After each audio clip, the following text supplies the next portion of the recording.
Good morning students. आज हम model का टॉपिक स्टार्ट करते हैं ग्रामर में। देखिए, ये तो आपको पता ही होगा, अब तक आपने रीड भी किया है, पढ़ा भी है कि मॉडल जो है वो हेल्पिंग वर्ब होती हैं। इनको ऑक्सिलरी वर्ब भी कहा जाता है। ये वो हेल्पिंग वर्ब होती हैं जो मेन वर्ब के साथ मिलकर कार्य करने के तरीके को व्यक्त करती हैं। मॉडल को आप हेल्पिंग वर्ब भी बोलते हैं। ये भी आपकी हेल्पिंग वर्ब है। इसके अलावा is, am are, was were, has, have, had, will, shall, ये भी आपकी हेल्पिंग वर्ब होती हैं। इनको आप मॉडल्स कहते हैं। फिर हम जानते हैं कि इनकी क्या क्या फीचर्स होती हैं इन ऑक्सिलरी वर्ब्स की। नंबर 1, मॉडल जो है वो कभी भी अकेले नहीं आते। मतलब सेंटेंस के अंदर जब भी इनका यूज़ हो रहा है तो मेन वर्ब के साथ इनका यूज़ होगा। एग्जाम्पल में जैसे है ही कैन डू इट। अब ही यहाँ पर सब्जेक्ट है, कैन आपका ऑक्सिलरी वर्ब हो गया, हेल्पिंग वर्ब हो गई। अब डू यहाँ पर मेन वर्ब हो गई और इट जो है ऑब्जेक्ट है। तो कहने का ये मतलब है कि मॉडल हमेशा मेन वर्ब के साथ आएंगे हेल्पिंग वर्ब के रूप के अंदर। सेकंड है, सब्जेक्ट के नंबर, जेंडर या पर्सन का इन पे कोई इफेक्ट कभी भी नहीं पड़ता। मतलब कि मेन वर्ब की तरह फर्स्ट, सेकंड और थर्ड फॉर्म इनकी नहीं होती है। जैसे हमारी मेन वर्ब की थर्ड फॉर्म होती है, सेकंड फॉर्म, थर्ड फॉर्म। जैसे यहाँ वर्ड था, वर्ब दी हुई थी डू, तो डू फर्स्ट फॉर्म हो गई, डिड सेकंड फॉर्म हो गई और डन थर्ड फॉर्म। तो मेन वर्ब की तो फर्स्ट, सेकंड और थर्ड फॉर्म होती है, बट मॉडल्स की कोई भी फॉर्म नहीं होती है। एग्जाम्पल है जैसे आई कैन गो देयर। अब यहाँ पर आपने आई के साथ कैन का यूज़ किया। ये फर्स्ट पर्सन में यूज़ करते हैं तो फर्स्ट पर्सन के साथ आपने कैन लगा दिया। सेकंड है she can go there. Sentence वही है सेम, हमने पर्सन को चेंज कर दिया। तो पर्सन को चेंज करने के बाद भी सब्जेक्ट पे कोई भी इफेक्ट नहीं पड़ा। ऐसे ही next sentence he can go there, तो यहाँ पर भी ही थर्ड पर्सन है। जिस तरह इन बाकी दोनों में कोई इफेक्ट नहीं पड़ा, ऐसे ही का भी इस कैन पे कोई इफेक्ट नहीं है कि ही कैन गो देयर। यहाँ पे इस कैन का कोई इफेक्ट नहीं है किसी भी पर्सन पे। We can go there, same यही process, we can go there, इसके अंदर भी अब यहाँ फर्स्ट पर्सन है, लेकिन यहाँ पर्सन मायने नहीं रखता है स्टूडेंट्स, बल्कि किसी भी पर्सन के साथ कोई भी मॉडल यूज़ किया जा सकता है। थर्ड है, मॉडल के बाद हमेशा आप वर्ब की फर्स्ट फॉर्म का ही यूज़ करते हैं। आपने देखा भी होगा, चाहे कोई भी पर्सन हो उसके साथ फर्स्ट फॉर्म ही लगेगी, लेकिन शर्त यह है कि यहाँ मॉडल होना चाहिए। एग्जाम्पल है यू शुड वर्क हार्ड। अब यहाँ पे यू सेकंड पर्सन है, लेकिन वर्क जो है फर्स्ट फॉर्म लगी हुई है। क्यों लगी हुई है? क्योंकि यहाँ पे आपका मॉडल है। फिर नेक्स्ट है ओट, और यूज्ड के बाद आपने इन्फिनेटिव विद टू का यूज़ करना है। ओट के साथ टू लगता है, यूज्ड के साथ भी टू लगता है। We ought to obey our parents, हमें अपने पेरेंट्स का आदर करना चाहिए, तो यहाँ पे आपने ओट के साथ टू का यूज़ किया है।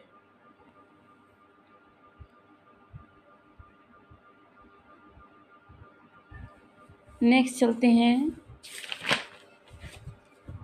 अब हम देखते हैं कि मॉडल्स कितने टाइप्स के होते हैं, क्या क्या होता है मॉडल के अंदर। Will, would, can, could, shall, should, may, might, ought to, use to, need, dare, must, have to, etcetera, ये आपके मॉडल्स होते हैं। अब हम इन सभी मॉडल्स का अलग अलग यूज़ रीड करेंगे, समझेंगे कि कैसे किसका यूज़ करना है। सबसे पहले चलते हैं कैन पे। कैन का यूज़ कहाँ कहाँ होगा? सबसे पहले तो एबिलिटी। एबिलिटी मतलब आप योग्यता दर्शा रहे हैं किसी पर्सन की, तब आपने कैन का यूज़ करना है। सेकंड है कैपेसिटी, मतलब किसी पर्सन की क्षमता दिखा रहे हैं तो भी इसका यूज़ करना है। थर्ड है पावर, कि किसी पर्सन की कोई पावर है किसी पद पे रहते हुए, तो उसके लिए आप कैन का यूज़ करेंगे। स्टार्टिंग में एबिलिटी, जब हम कह रहे हैं कि योग्यता दर्शा रहे हैं, मान लीजिए कोई पर्सन इंग्लिश बोल सकता है और कोई पर्सन ऐसा है जो इंग्लिश, हिंदी, पंजाबी सब कुछ बोल सकता है, तो ये उस पर्सन की एबिलिटी है, तो हमें कैन का यूज़ करना होगा। He can write English and Hindi. फिर सेकंड हम बात कर रहे थे कैपेसिटी की। The old man can lift this heavy box. अब देखिए ये उस पर्सन की, ओल्ड मैन की विशेषता है कि वो इतना हैवी बॉक्स उठा सकता है, तो आपने यहाँ पर कैन का यूज़ करना है। थर्ड है पावर का example, he can remit my fine.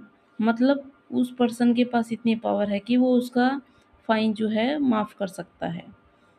फिर सेकंड रूल है थ्योरेटिकल पॉसिबिलिटी, मीन्स सिद्धांतों से संबंधित संभावना जब भी सेंटेंस में दर्शाई जाती है तो आपने कैन का यूज़ करना होगा।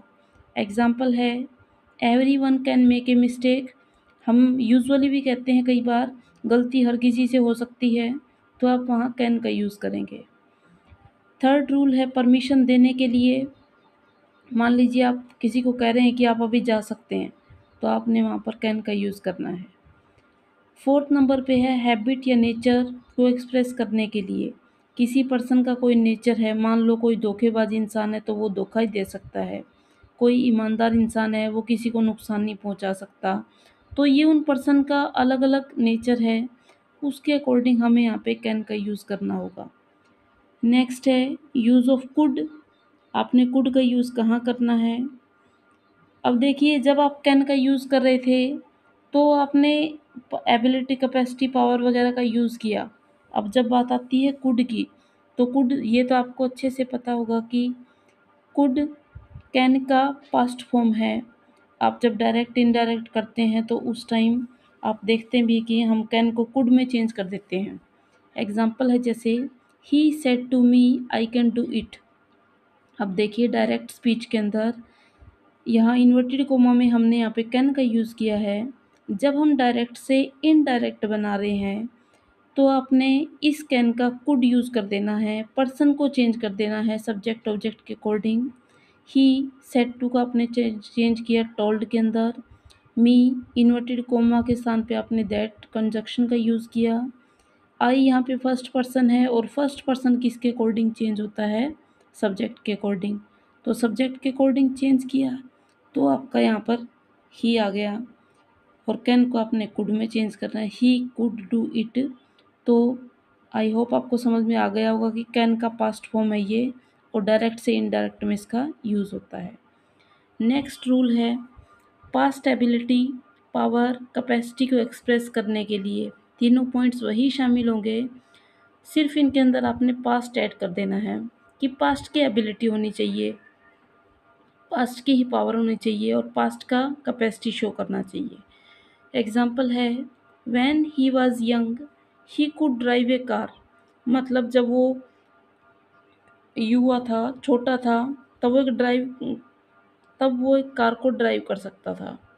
My grand father could swim in water at his young age. अब दादाजी के बारे में कह रहे हैं कि वो पानी में तैर सकते थे जब वो युवा अवस्था में थे। तो आपने यहाँ पे कुड का यूज़ करना है क्योंकि आप पास्ट की बात कर रहे हैं। फिर नेक्स्ट है पोलाइट रिक्वेस्ट, परमिशन को एक्सप्रेस करने के लिए इंटेरोगेटिव सेंटेंस में आप इसका यूज़ कर सकते हैं। मान लीजिए आप किसी से पूछते हैं could I smoke here, could you tell me the time. Formally तौर पे आप पूछ रहे हैं कि क्या मैं स्मोकिंग कर सकता हूँ, क्या आप मुझे टाइम बता सकते हैं, तो आपने कुड का यूज़ करना है। फिर नेक्स्ट इसका एक्सेप्शन है, पोलाइट रिक्वेस्ट और परमिशन को एक्सप्रेस करने के लिए आप कैन या मे की बजाय कुड का यूज़ कर सकते हैं। क्यों कर सकते हैं? क्योंकि सबसे ज़्यादा बेटर पोलाइट रिक्वेस्ट और परमिशन के लिए कुड को माना जाता है। नेक्स्ट है इसका यूज़ संभावना को एक्सप्रेस करने के लिए प्रेजेंट की अनरियल सिचुएशन, मतलब कि जो अवास्तविक स्थिति है, कोई टेम्परेरी कंडीशन है, उसको शो करने के लिए आप इसको यूज़ कर सकते हैं। एग्जाम्पल है if I had more money, अगर मेरे पास और पैसे होते, I could bye A precious car, तो मैं एक कीमती गाड़ी खरीद लेता। तो कुड मतलब आप पास्ट के बारे में बात कर रहे हैं, और ये आपकी if I had more money, ये आपकी प्रेजेंट की, आप वर्तमान के अंदर कह रहे हैं काश इतने पैसे होते, तो ये आपकी प्रेजेंट की अनरियल कंडीशन हुई, सिचुएशन हुई, तब आपने यहाँ पे कुड का यूज़ किया। आई होप आपको कैन और कुड के यूज समझ में आ गए होंगे। अब हम आज के होमवर्क में आज की एक्सरसाइज करेंगे। इस एक्सरसाइज में आपको कैन और कुड ही फिल करने हैं। सेंटेंस को ऐसे ही स्टार्ट करना है, पूरा टॉपिक स्टार्टिंग से लेके कैन और कुड के यूज़ तक। एक्सरसाइज फिल करने के बाद आप इनको सेंड करेंगे। अगर आपको वीडियो पसंद आई हो तो आप लाइक करेंगे और सब्सक्राइब करेंगे। Thank you.